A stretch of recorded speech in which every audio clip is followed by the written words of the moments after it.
Dear students and parents, Telangana website 2026 phase 1కి సంబంధించిన counselling allotment letter అయితే వచ్చేసింది. ప్రతి ఒక్కరు డౌన్లోడ్ చేసుకోండి. మీరు జస్ట్ డౌన్లోడ్ చేసుకోవటం ఎలాగంటే, మీరు అలాట్మెంట్ లెటర్ క్యాండిడేట్ లాగిన్కి వెళ్ళండి. ఇక్కడ క్యాండిడేట్ లాగిన్కి వెళ్ళిన తర్వాత మీరు జస్ట్ అక్కడ మీ యొక్క యూజర్ మరి రిజిస్ట్రేషన్ నంబర్, ఎంసెట్కి సంబంధించిన రిజిస్ట్రేషన్ నంబరు, తర్వాత hall ticket number, login ID ప్లేసులు, EAMCET hall ticket number, password అని ఎంటర్ చేస్తే లోపలికి వెళతారు. లోపలికి వెళ్ళిన తర్వాత అక్కడ మీకు అలాట్మెంట్ లెటర్ ఉంటుంది.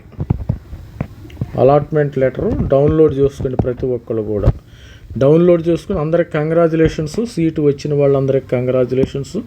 ప్రతి ఒక్కరికి వస్తుంది. ఇది ఎంసెట్ కాబట్టి అందరికీ సీటు వస్తుంది, నో ప్రాబ్లం. కాకపోతే కాలేజీ అది వస్తుందా, ఎక్కువ వస్తుందా, తక్కువ వస్తుందా అనేది తర్వాత సంగతి. కానీ ఇది ప్రతి ఒక్కరికి వచ్చే అవకాశం ఉంది. అందరికి కంగ్రాచులేషన్ చెప్తున్నాను. అందుకని ఆప్షన్స్ ఎక్కువ మంది పెట్టుకోమంటున్నారు. ఈసారి కొంతమంది ఈ మాక్ కౌన్సిలింగ్ వల్ల ఆప్షన్స్ కొంచెం మార్చుకున్నారు, నో ప్రాబ్లం. ఇప్పుడు సర్వర్ కొద్దిగా బిజీగా ఉంది, కొద్దిగా లేట్ అయినా కానీ మీరు అలాట్మెంట్ లెటర్ మీకు ఆల్రెడీ కూడా ఎస్ఎంఎస్ వచ్చి ఉంటుంది. అందరూ కూడా చూసుకోండి, ఒకసారి చెక్ చేసుకోండి. ఎస్ఎంఎస్ వచ్చి ఉంటుంది.